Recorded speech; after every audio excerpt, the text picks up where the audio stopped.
I'm freezing. Let me in, I beg. The cry of the Apache woman. Western Tales stories. The night was colder than anyone could remember. The wind moved across the land like a living thing, slipping through cracks, cutting through clothes, and stealing warmth from every breath. The small wooden cabin stood alone in the wide, silent land, surrounded by snow, dry trees, and endless darkness. A weak yellow light glowed from its window, fighting the night, but never fully winning. Inside the cabin, the Harper family sat close to the fire. The fire was small, but it was all they had. The wood was almost gone, and winter had only begun. John Harper sat on a stool near the fireplace, rubbing his hands together. His face was tired, lined from years of hard work and worry. His wife Mary wrapped a blanket around their young daughter Anna, who slept quietly on her lap. Every sound outside made Mary look up. The frontier taught people to listen carefully, especially at night. The wind suddenly stopped. The silence that followed felt heavy, like the land itself was holding its breath. John noticed it first. He lifted his head slowly, his eyes moving to the door. Mary felt it too. Her heart began to beat faster, though she did not know why. Even the fire seemed to crackle more quietly. Then came the sound. A soft knock. At first, John thought it was the wind again. But the knock came a second time, slower, weaker, almost like a hand with no strength left. Mary's eyes widened. "John, did you hear that?" she whispered. John nodded but said nothing. He stood up slowly, trying not to make a sound. The knock came again, followed by something worse than knocking. A voice. A woman's voice. Thin, shaking, almost carried away by the cold air. "Please, I'm freezing. Let me in, I beg you." Mary's hand flew to her mouth. Anna stirred but did not wake. John felt his chest tighten. No one knocked on a cabin door at this hour unless something was wrong. Very wrong. "Please," the voice said again. "My child." "She is cold." Mary stood up without thinking. "John, it's a woman." "And a child," she said. Her voice trembled, but her eyes were full of concern. John raised his hand to stop her. "Wait," he said softly. "This land isn't kind. And not everyone who cries for help is safe." Mary looked at him shocked. "You think she's lying?" John did not answer. He walked closer to the door and placed his hand against the wood. The cold came through it like ice. "I don't know," he said. "But you know the stories. People use cries to draw others out. We have a child to protect." Another weak knock followed, and then a soft sound, like someone falling to the ground. "Please. I can't feel my hands." Mary's heart broke at the sound. She moved closer to John. "If we leave her out there, she will die," she whispered. "Bah!" I can hear it in her voice. John closed his eyes. He remembered all the warnings, all the fear, all the nights spent guarding this little cabin from things seen and unseen. The frontier was not gentle. It did not forgive mistakes. But neither did it forgive a hard heart. Slowly, he pulled back the small wooden cover from the window and looked outside. In the weak moonlight he saw her. A woman stood there, or rather leaned against the door. Her clothes were torn and covered in snow. Her dark hair was frozen in places, sticking to her face. In her arms she held a small child wrapped in a thin cloth that was not enough to protect anyone from the cold. The child did not move. The woman's lips were blue, and her eyes were half closed. She looked more like a shadow than a living person. When she saw the movement in the window, she lifted her head just a little. "Please," she whispered again. "Just for the night," John's breath caught in his throat. This was no trick. This was no plan. This was a woman who had walked too far, in weather too cruel, with nothing left to give. Mary was already crying quietly, behind him. "John, we can't leave her," she said. "I don't care who she is." John knew who she was. The dark hair, the strong features, the way she held her child even while shaking from the cold. She was Apache. The people many settlers feared, talked about, and blamed for everything that went wrong. But standing there in the snow, she did not look like a story. She looked like a mother. He opened the door a small way. Cold air rushed inside like a wild animal, making the fire jump and the room shiver. "Come in," he said quietly, slowly. The woman tried to move, but stumbled. John opened the door wider and caught her before she fell. She was lighter than he expected, almost weightless. Mary rushed forward and helped guide her inside. The moment the door closed, the warmth of the fire touched the woman's face, and she let out a sound that was half a cry and half a sigh. Mary took the child gently and placed her near the fire, wrapping her in blankets. The little girl was breathing, but only just. Mary rubbed her hands and feet to bring warmth back. The woman collapsed to the floor, her body shaking. She tried to speak, but no words came. Tears rolled down her cheeks, melting small lines through the frost on her face. "You're safe now," Mary said softly, kneeling beside her. "You're safe." The woman looked up at Mary, confusion and fear in her eyes. Then she nodded slowly, as if she understood just enough. John closed the door and leaned against it for a moment. His hands were shaking, and he didn't know if it was from the cold or from the choice he had just made. Outside, the wind began to blow again, harder this time, as if angry that its prey had been taken away. Inside the cabin, the fire burned a little brighter, and for the first time that night the darkness did not feel quite so strong. But none of them knew that this one small eye the fire burned softly, sending warm light across the small cabin. Outside, the wind howled and pushed against the walls, but inside the air slowly grew warmer. Still, fear did not leave the room. It stayed in the corners, hiding in every shadow, sitting silently between the people who now shared the space. The Apache woman lay on the floor near the fire. Mary placed another blanket over her shoulders. The woman's hands were shaking so badly she could not hold them still. Her eyes moved quickly, watching everything: John, Mary, the child, the door, like a wounded animal that expected danger at any moment. "But it's all right," Mary said gently, though she was not sure if the woman understood. "You're safe here." The woman nodded again. But her body did not relax. She held her arms close to her chest, as if someone might take something from her. When she finally spoke, her voice was weak and broken, like ice cracking on a frozen river. "My child? Warm?" Mary looked at the little girl near the fire. The child's cheeks now had a little color, and her breathing was stronger. "Yes," Mary answered softly. "She's warm now." Tears filled the woman's eyes. She pressed her forehead to the floor and whispered something in her own language.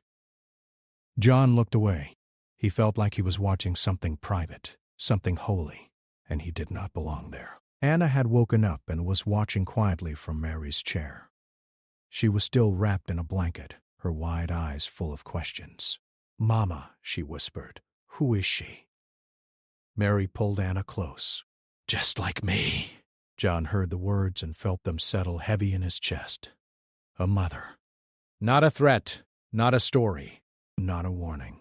Just a mother trying to save her child. Still, fear did not leave him. He walked to the window and looked outside.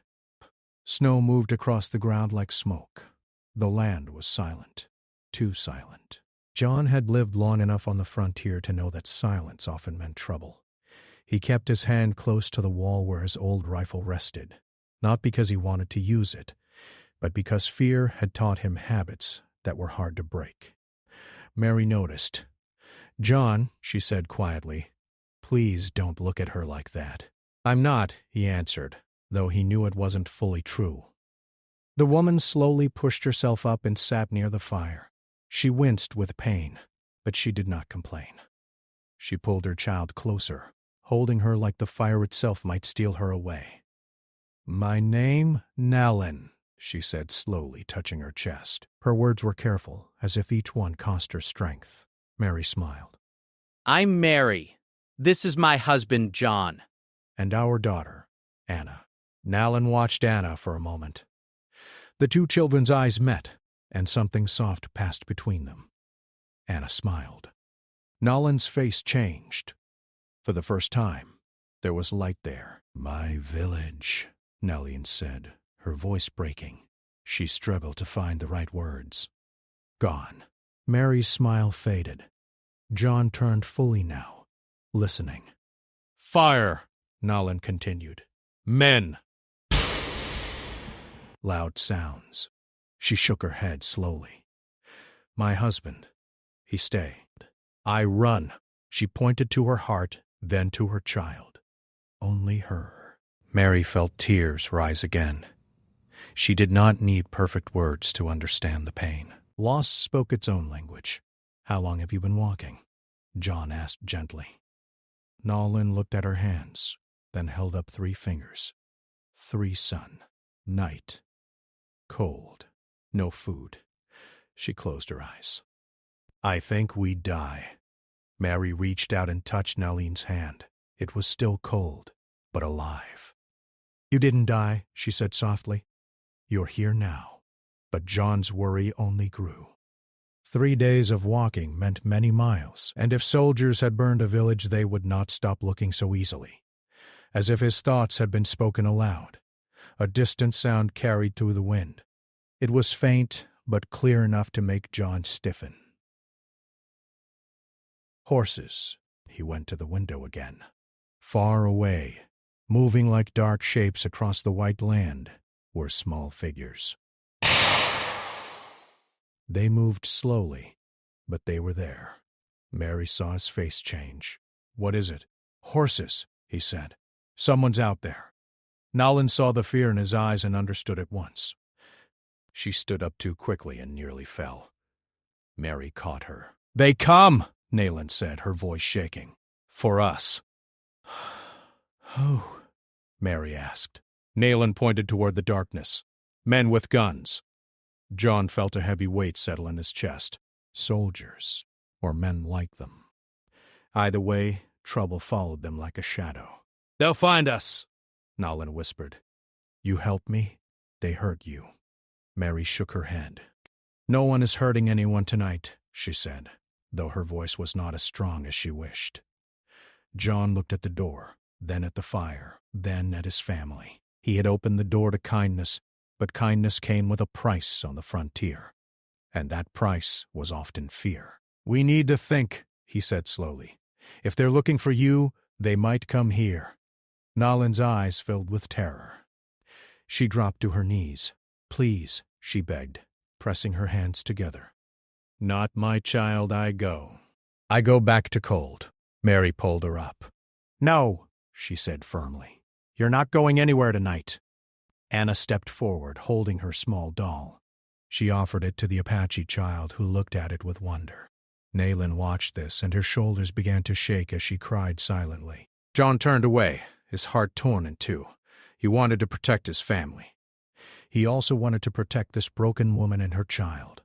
The fire crackled, the wind screamed outside, and the horses moved closer in the dark. The night moved slowly, like it was afraid to pass. The fire had burned lower, but no one dared to sleep. The cabin felt smaller now, filled with heavy thoughts and silent worries. Outside, the wind still howled, but the sound of horses had faded into the distance. No one knew if that meant safety or danger waiting to return. John sat near the door, his back straight, his eyes open. He had placed more wood into the fire, careful to use only small pieces. They would need the rest before morning. Every few moments he looked at Nalin, who sat near Mary and the children.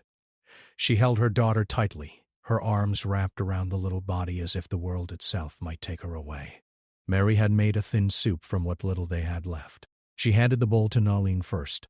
Nayland hesitated, then took it with shaking hands. She smelled it, then looked up at Mary, her eyes full of surprise.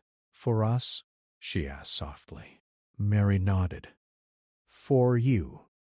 Nayland bowed her head and whispered thanks in her own language. She fed her child first, carefully, slowly, as if each spoon was a gift that could disappear at any moment. When the child ate, color returned to her face. She even smiled once, a small, weak smile, but it was enough to warm the room more than the fire ever could. Anna watched with wide eyes. She had never seen anyone eat like that, with such care and fear mixed together. She moved closer and sat beside the little girl. They did not speak, but they did not need to. Children understand things adults often forget. John finally spoke, breaking the long silence. "You said your village was destroyed," he said gently. "How did you escape?" Nalin's face darkened. She stared into the fire, watching the flames dance. "Night," she said. "We sleep. Dogs bark. Then noise. Fire everywhere. People run. Children cry. I take my child and run to the trees." Her voice grew quieter. "My husband." He turned back. "I never see him again." Mary covered her mouth, her heart breaking. John lowered his eyes. He had seen burned homes before. He knew that sound, the sound of a life ending in flames and fear. Hearing it now in the quiet of his own home made it feel closer, heavier. "I walk," Nalin continued. "No road. Only stars. Cold. Snow. My child cry. Then no cry." I think she gone. She tightened her arms around the little girl who slept peacefully now, her small chest rising and falling. "But she stay. She's strong." John nodded slowly. "You are strong too," he said. Nalin looked up, surprised by the words. For a moment she looked like she might believe them. The fire popped, sending sparks into the air. John stood and added another piece of wood. He felt something shift inside him, something he had not felt in a long time. Trust. It was small, but it was growing. Then, far away, the sound came again. Horses. This time, everyone heard it. Mary froze. Nalin's body went stiff. The children woke at once, fear in their eyes. The sound was closer now, louder, and coming straight toward the cabin. "They come," Nalin whispered, panic filling her voice. John moved quickly. He opened the small chest near the wall and pulled out extra blankets. "Behind the fire," he said softly to Nalin. "Stay low. Don't make a sound." Mary helped her move. They hid her and the child behind a stack of wood and a heavy table, covering them with blankets and shadows. Nalin held her child's mouth gently to keep her quiet, her eyes wide with fear. John took a deep breath and moved to the door. A loud knock struck the wood, strong and sure.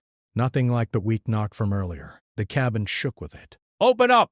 a voice called from outside. "We know someone came through here." Mary held Anna close, her heart pounding so hard she thought it might be heard. John opened the door just enough to see the men outside. 3 of them sat on horses, wrapped in thick coats, their faces hard and tired. Snow clung to their boots. Their eyes moved quickly, searching. "We're just a family," John said calmly. "We haven't seen anyone." The man in front leaned forward. "A woman and a child passed through this land. We're looking for them." John met his eyes. "This land is big," he said. "Many people pass through." The man studied John's face, then glanced inside the cabin. The firelight flickered, throwing shadows across the walls. For a long moment, no one spoke. Even the wind seemed to stop. Then the man straightened. "If you see them," he said coldly, "you'll tell us." John nodded. Of course. The men turned their horses and rode away, their shapes slowly disappearing into the snow. John closed the door and leaned against it, his legs shaking. Mary ran to him and held his arm. Behind the table, Nalin let out a quiet sob, holding her child close. That night, something changed. The fear was still there, but it was no longer alone. Courage had entered the cabin too, quiet and steady, sitting beside the fire. John looked at Nalin and understood something clearly for the first time. Opening the door had not been a mistake. It had been the beginning of a test. And the hardest part was yet to come. Morning came slowly, like it was unsure whether it was welcome. The sky was gray, heavy with clouds, and the cold still held the land tightly. Inside the cabin, the fire had burned down to red coals. The warmth was fading, and with it the small feeling of safety they had held onto during the night. No one had slept much. Fear kept their eyes open, and worry made every sound feel dangerous. When the first light touched the small window, Mary stood up and wrapped her shawl tighter around her shoulders. Jade Ader's son washed his hand. His face sat quietly with her child, her eyes moving from face to face as if she was memorizing them. "They will come back," Nalin said softly, "when sun is high." John nodded. He already knew that. Men who search do not stop easily. He stepped outside for a moment and looked across the land. Snow covered everything, smooth and untouched except for the faint tracks near the cabin. He knew those tracks could speak louder than words if the wrong people followed them. When he returned inside, his face was serious. "We can't keep you here," he said gently, looking at Nalin. "It's not safe for anyone." Nalin lowered her head. "I know," she whispered. "I go." Mary's heart tightened at the words. "Go where?" she asked. "You can barely walk." Nalin looked toward the mountains in the distance, barely visible through the mist. "There are caves," she said. "My people hide there." John rubbed his chin, thinking. The caves were dangerous in winter, but staying was worse. "We'll help you get there," Mary said suddenly. John turned to her in surprise. "Mary," she met his eyes. "If we send her alone, she won't make it." The room went quiet. Even Anna seemed to understand the weight of the moment. John looked at his daughter, then at Nalin's child, who slept against her mother's chest. He sighed. "All right," he said. "But we have to be careful." They worked quickly. Mary packed bread, dried meat, and a small bottle of water. John wrapped Nalin's feet in extra cloth and gave her his thickest coat. When he placed it around her shoulders, Nalin's eyes filled with tears. "You need this," he said firmly. "The cold is not kind." They waited until the sun climbed higher, hoping the searchers would not return so soon. The wind had died down, leaving the land quiet. Too quiet. Every step outside felt like stepping into danger. They moved slowly, staying low, keeping to the trees and rocks. John walked in front, his eyes watching everything. Mary followed, holding Anna's hand. Nalin came last, holding her child close, her breath short but steady. After some time, they heard voices. John raised his hand and everyone froze. The voices were not far away. They hid behind a large rock, holding their breath. Through the trees they saw two men walking, scanning the land, their faces sharp with purpose. Nalin shook with fear. Mary wrapped an arm around her to keep her steady. The men stopped, talked for a moment, then moved on, their footsteps fading into the distance. They did not move for a long time. When they finally reached the base of the mountains, the ground became harder to walk on. Ice covered the stones, and Nalin stumbled more than once. Each time Mary helped her up, no one complained. No one spoke. At last they reached a narrow opening, hidden by rocks and snow. Nalin stopped and turned to face them. Her eyes were full of tears, but her face was calm. "This is far enough," she said. "You must go back." Mary shook her head. "Are you sure you'll be safe?" Nalin nodded. "As safe as I can be." She looked at John, then at Mary, then at Anna. Slowly, she placed her hand over her heart. "You saved us," she said. "I never forget." Mary stepped forward and hugged her. It was a simple thing, but it carried all the words they could not say. Nalin hugged her back, holding on tightly for a moment. Then she turned and disappeared into the rocks, her child held close, her steps slow but strong. John and Mary stood there for a long time, watching the place where she had vanished. Finally, John turned back toward the cabin. The cold bit into them again, but something inside them felt warmer than before. They had chosen kindness over fear. And though danger still lived on the land, they knew they had done the right thing. The walk back was quiet, but their hearts were heavy and full at the same time. They did not know what the future would bring, but they knew this one thing. That morning, In the frozen wilderness, they had helped life continue. The cabin felt empty when they returned.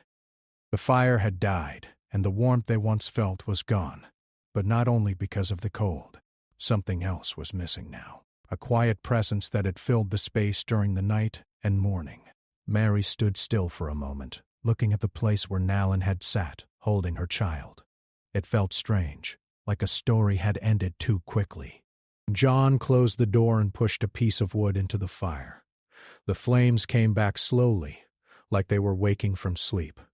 Anna sat on the floor holding her doll, staring into the fire without speaking. "She's gone," Anna said softly. Mary sat beside her and brushed her hair. "Yes," she said, "but she's alive. That's what matters." John nodded. He wanted to believe that, but his heart still felt heavy. Helping Nalin had been the right thing to do, but the frontier never let good deeds go without asking for something in return. The day passed quietly but not peacefully. Every sound outside made them stop and listen. Every shadow near the window made John reach for his rifle. Fear had not left them. It had simply changed shape. It was no longer fear of the woman who had knocked on their door. It was fear of the world that had forced her to knock in the first place. By late afternoon, the sky darkened again. Snow began to fall, soft and steady, covering their tracks, hiding their path. Mary watched the snow and felt a strange calm. Maybe the land itself was helping now, erasing the signs of kindness so no one else would have to pay for it. That night they ate quietly. The food tasted different, as if every bite carried a memory. After dinner, John sat by the fire, lost in thought. He remembered the look in Nalin's eyes when she said goodbye. It was not only fear, it was strength. It was hope. "I keep thinking about her," Mary said, breaking the silence. "So do I," John replied. "Do you think she'll survive?" Mary asked. John stared into the fire. "I think she already has," he said slowly. "Surviving isn't just staying alive. It's not letting the world break you." Mary smiled gently. She knew he was right.